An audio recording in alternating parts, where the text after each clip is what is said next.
Cool.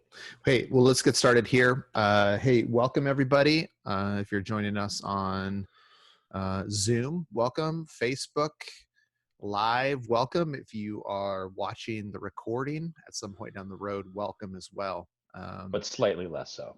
Yeah, less so because you're not quite as committed as people who are here live. Yeah, for sure.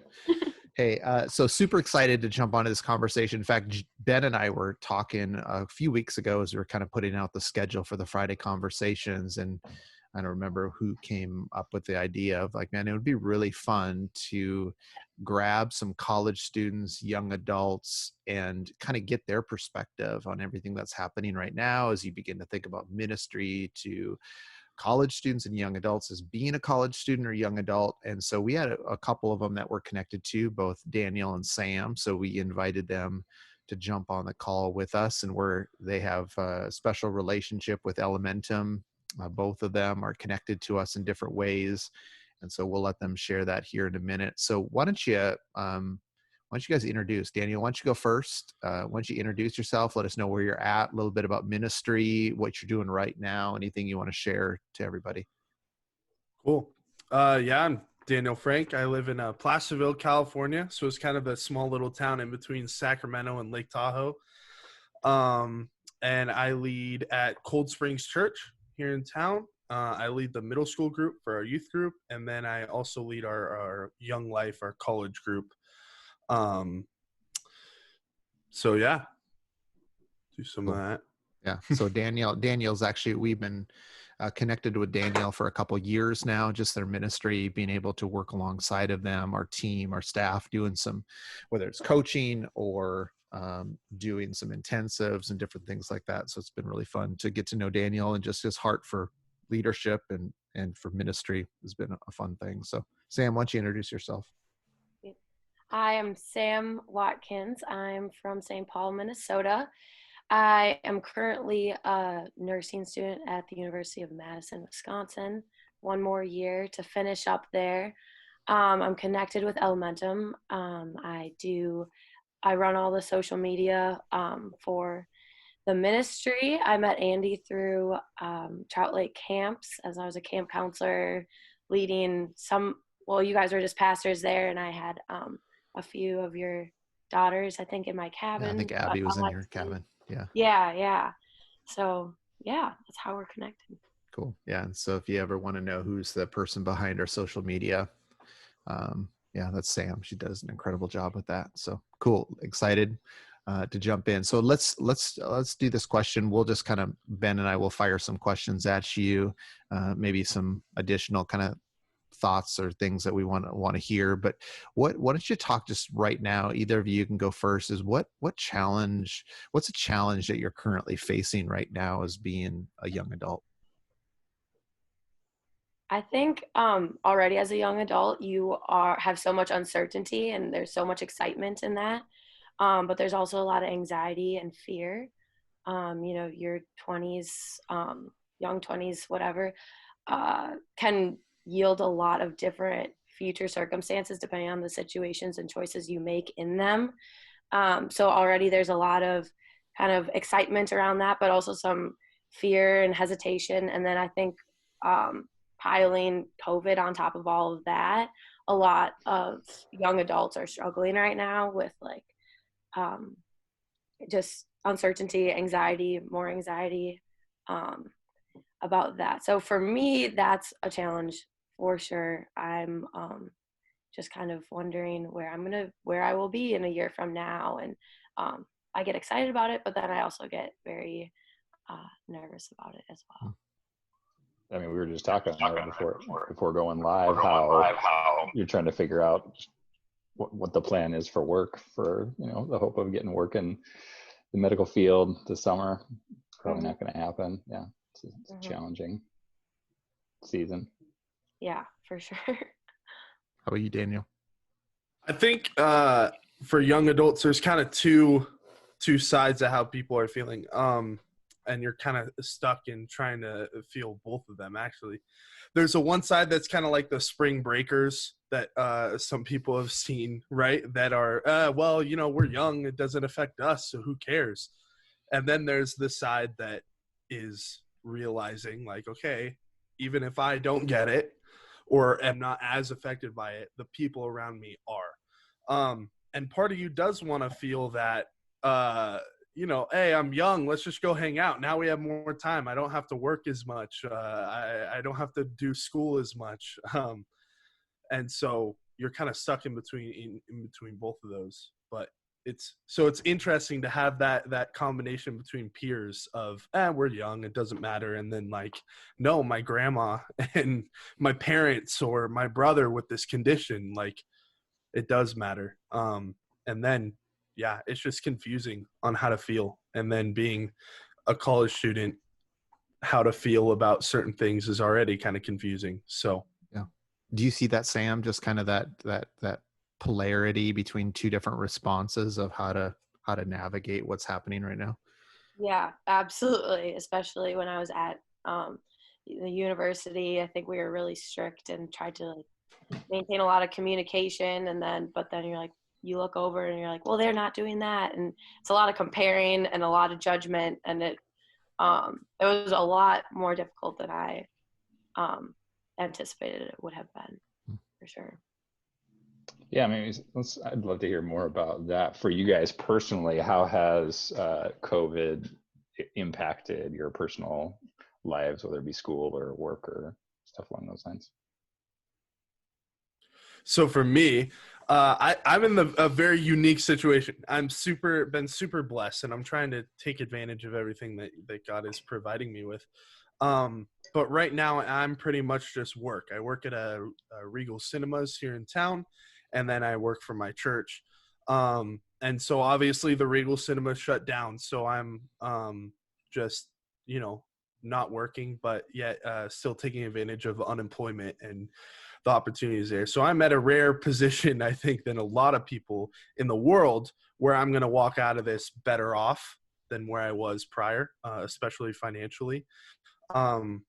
So for me, I'm just thinking of my peers and the people in our ministry and seeing the struggles there and what people are going through. But as it affects me personally, I feel very fortunate because I'm in a rural community. So there's been very minimal cases here. And God's really blessed me through this. But I still have the worry, and I see the effects around the world from people that I've met or people that I know. So just trying to figure out how to work through all of that. But yeah, as it affects me personally, it's not a huge discomfort for me. Yeah. How about you, Sam? I'm curious. I know you're probably a little different. Yeah, I definitely, for me, I think me and all of our friends we got uprooted from spring break. We all went home, and it's been awesome to spend so much time with our families. I know my mom said, I never thought we would ever have this much time together again in my life. So like that was really cool. It's been really awesome to be home with her. But we also kind of got cheated out of like our awesome relationships and everything that we've cultivated these past 4 years. I was a senior, and so we all left school thinking that we'd be back in 2 or 3 weeks, and we all just kind of went back for a little graduation, some closure, a little graduation ceremony. But honestly, we've all kind of spent the past like week in a lot of tears, just feeling like, oh, I haven't got to spend time with all these people, and all of my friends' jobs are pushed back. So financial hardships with that. No one has a job, and no one gets to really be with each other, and everyone's living in their parents' basement. So that's kind of where we're at. Which is awesome, right? Yeah. Pros and cons. Yeah, pros and cons. But yeah, speaking from that standpoint, it's been a lot of people feel kind of cheated, and knowing that there's obviously way bigger issues, and we are very lucky. We all feel very blessed with the education we've gotten and everything. But I'm pretty sad that I won't see most of my friends a lot. Yeah. That's hard too, because it's almost like like what you're saying, Danielle. You almost feel bad for feeling good, about like, hey, this is working out pretty well for me. Or even for you, Sam, you're saying you're like, okay, I'm pretty comfortable. But you feel bad for feeling bad about losing those good things that would have been. Yeah. We have there's a guy who's a part of our ministry here in Fargo for 2 years or so, on and off, who got a job in the Minneapolis area and then moved down there about 2 weeks before everything started shutting down. So he, after working for 2 weeks, was furloughed, and then everything shut down. So he's been living in his apartment in the Minneapolis area, unable to, he's like excited to meet new people, and then nope.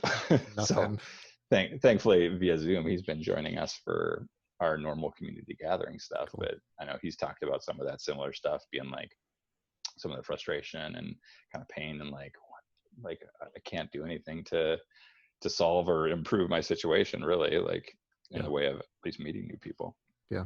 Cool. Hey, so here's what I want to do. I want to pivot a little bit, right? So don't want to just make it about COVID and what's happening right now, but I want to pivot a little bit towards ministry, right? And specifically, part of the reason that Ben and I wanted to have you on this conversation is because I think that there's value as people are watching this, as they're ministering to college students and young adults, to hear from college students and young adults. I think a lot of times we can get ideas in our mind of what ministry should look like or how we should do things without really ever talking to people who are in this age group to really help that kind of formulate what ministry looks like. So here's what the question I'd love to ask you is, as you guys look at ministry to your age group, what do you think that are things that your generation values as people are thinking about ministry? I would say making everything relevant. I think one thing maybe in the past, and I know I've experienced it, is people talking more like at me instead of coming down to my level, being like, okay, what is it like to be a 20-something in the world we live in right now? And how can I make my messages applicable to that age group? I know I've gotten some like talks on like how social media negatively affects our age group, and just like with some poor examples, and just kind of like just like, okay, you're a mom on Facebook or something like that, you know what I mean? Yeah. Just so like, I don't know, maybe that is like sitting down and talking with some college students and asking what they want to hear, and just making sure you're having real authentic relationships with those students, because you know everyone can see past like everyone can tell if you're genuine or not as well. So yeah, I would definitely say making messages relevant, and also just like authentic relationships are huge. Yeah, I would definitely second everything that Sam said there. I think one thing that I've noticed, and I've talked to my peers about a lot, and kids are part of our college ministry, is that adults have so many assumptions or things that they want us to do or be. And if we aren't going down that exact path or same path or similar path or doing the things in the box of what is acceptable, there's this feeling of, I'm not doing things right. And then, you can even feel that highlighted just in where you're living, or like what you're doing, or what your plans are, especially as you start to get older and you're thinking about, maybe marriage or things with your girlfriend and or boyfriend, right? But I know I've definitely felt this of like, okay, what does my girlfriend's dad think about what I'm doing, where I'm living? Like, what are the like what path should I be on to impress him? So the most impactful relationships that I've had are relationships without that, are relationships with people that are just there to roll with the punches and figure out where I'm at and what I'm about to do, and they're there to support me, rather than, and there's advice, right, that comes with, hey, in this situation, this is how I would follow God. This is how I would follow his lead. Here's what I would recommend. But there's no expectation of, okay, you need to be done with college at this point, or you need to have this job by this point, or you need to be doing this, or you need to be doing that. So I would say, again, I think that falls along with that genuine relationship of I care about you. I care about where you're at, and I'm going to take you where you're at instead of take you and then try and get you to where I want you to be. I think that's hugely important in ministering to college kids and developing those relationships. What would you guys say are maybe one or two like experiences or people or things that have helped you grow significantly spiritually in the last few years? Man, so I'll start.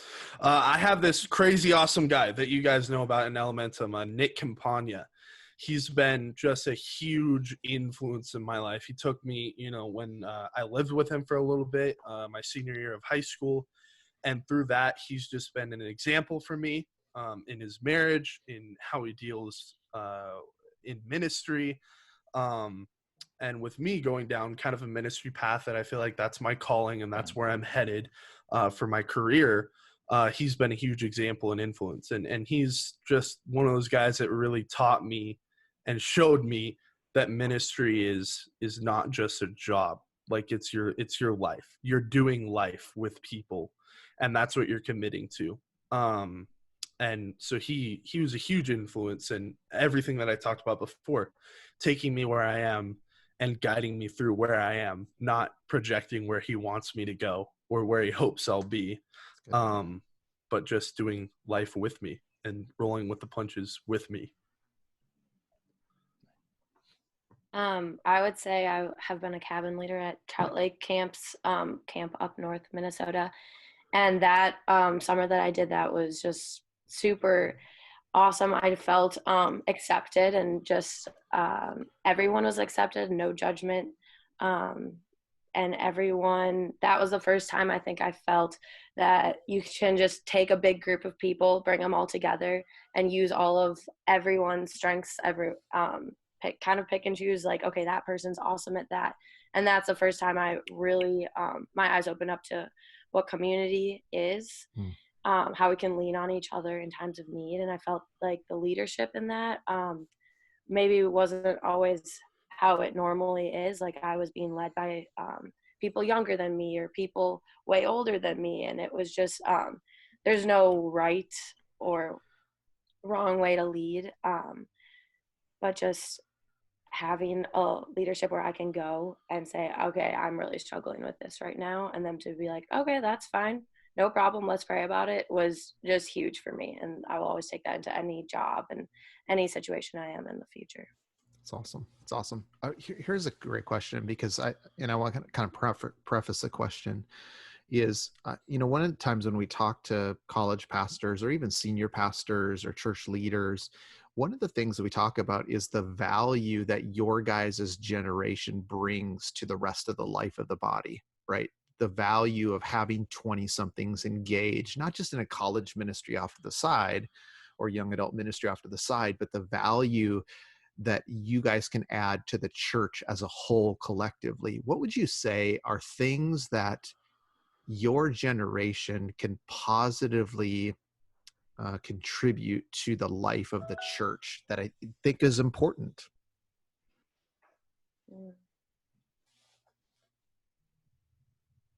I think for me, things that I've seen in my church and things there is passion. And I've seen so many guys and girls that are so passionate about God and passionate about the church, and seeing the work that gets done, the ideas that come up, and the things of being able to reach people. It's not just that they're thinking about peers, but they're thinking about people.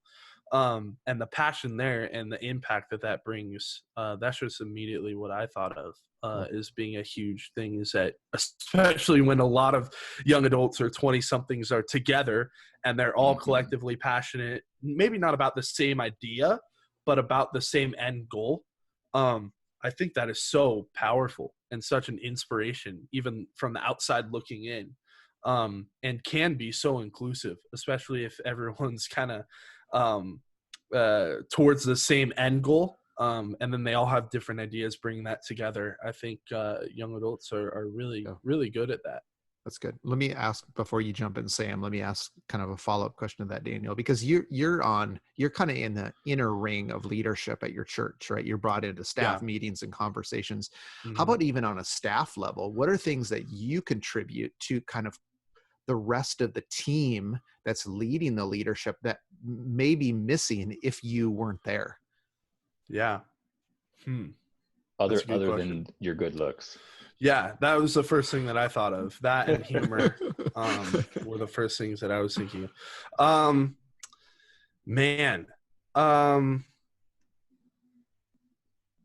mean, this sounds rude, but I think energy is brought in. I work alongside with Hannah Morgan, who works at our church. She's also a 20-something, and we're both kind of in that, I guess, inner ring that you would talk about with the staff. And I think there's just we bring some energy. We bring Cool. some impactful stuff through that. Cool.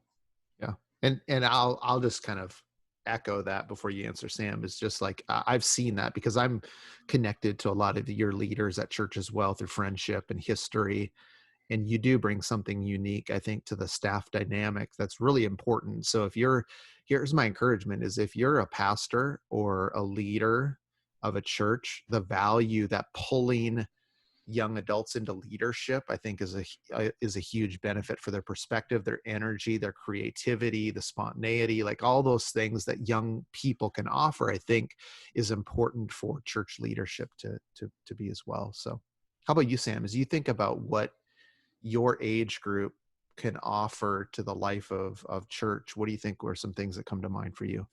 Yeah, energy was the exact word I had, but so I would definitely say energy, passion, and it also kind of just ties into something I was saying earlier.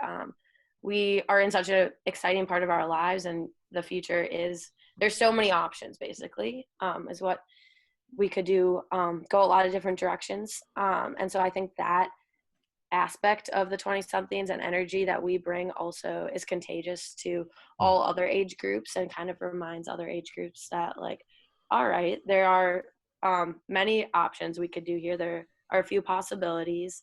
And just kind of re-energizes and gets people excited about other possibilities.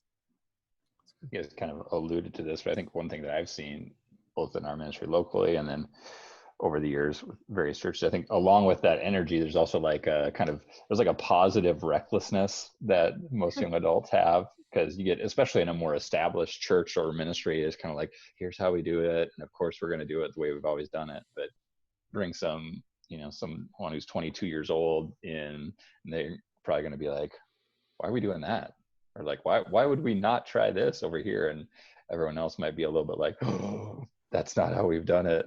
But I think it's a powerful thing to bring in those different perspectives into a team of people, whether it be on like you Daniel, where you're coming in on like a staff level, or just having people there who can give voice, even if they're not like vocationally in the mix on the church staff.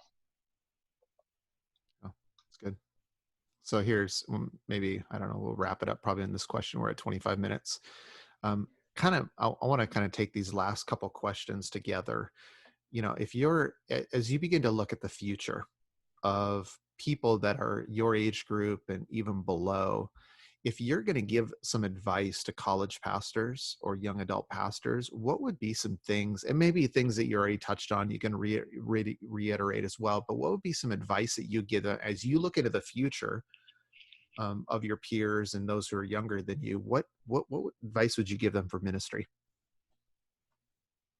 Yeah, I would say me and my friends just kind of went around in a circle recently and said what we most regretted about our college experience, like something we wish we would have done. And most people said, I wish I would have gotten more involved, whether that was in a club or whatever. But I think our generations and college students in general are just longing so hard for a purpose. Throughout their years, it's scary. You're going away from home. Everyone's trying something new.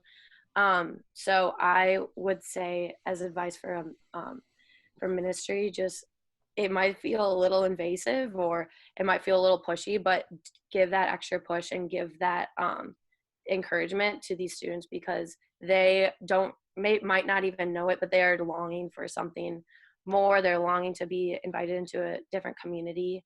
They're longing to be loved. So yeah, just pushing, being just taking the extra step for students. Yeah, that's good. Just to draw out from that, Sam, I think what you're saying there is really insightful, because I think a lot of the times ministry leaders just assume that, like, if the general invitation is out there, people are going to get involved. When the reality is probably, like, for you and your friends, if they had been asked, like if someone had come up to them and said, hey, I really want you to be involved in this, will you come? It would have, like you're saying, it would have become fulfilling over time, but it might not have been something that they would have just like thrown themselves into without that specific ask. So I think that's a really good insight. Mm-hmm. Yeah, making it personal is huge as well. Yeah. Yeah. How about you, Daniel? What advice would you give to college young adult pastors as they look into the future? I would say, just from my perspective and from what I've seen through my peers and just seeing online in social media and whatnot, I think through finding ourselves in our 20-somethings, right, and finding out who we are, and there's a lot of different faces you put on in high school, your church face if you grew up in the church, your school face, your family face, and then in college you're kind of figuring out, okay, which one of those was actually me. And then social media doesn't help, because it's a lot of people being fake and trying to bring themselves up.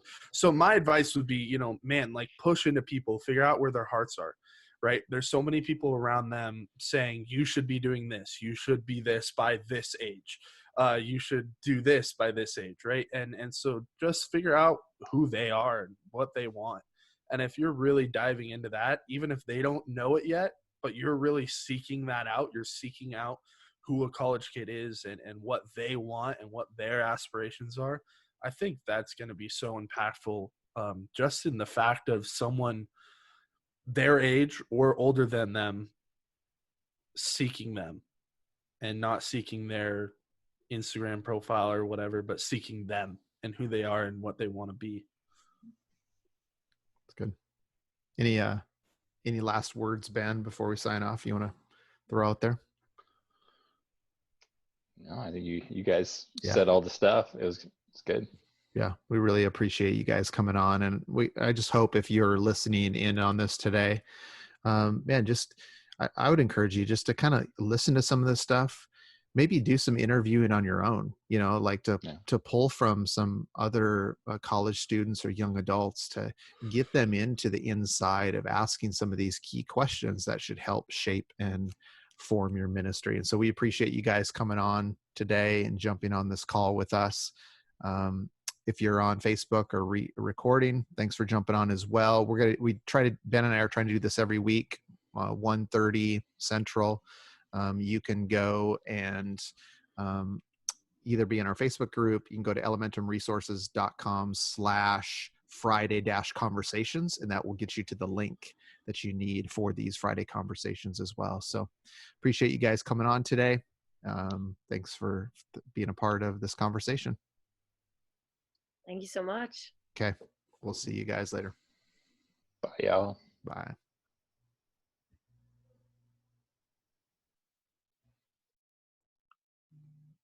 And we are off. Ooh, did you see Nick's question? Yeah. In the chat. Daniel, do you want to grab lunch? There you go. Cool. Awesome. Steve says thank you. So that was awesome. Thanks, Steve. I don't know. We got people on here. Ron, Steve. Cool. Awesome. Well, thanks guys for jumping on this call today. So appreciate you both. Yeah, of course. Yeah, awesome. It's fun. Have a good weekend.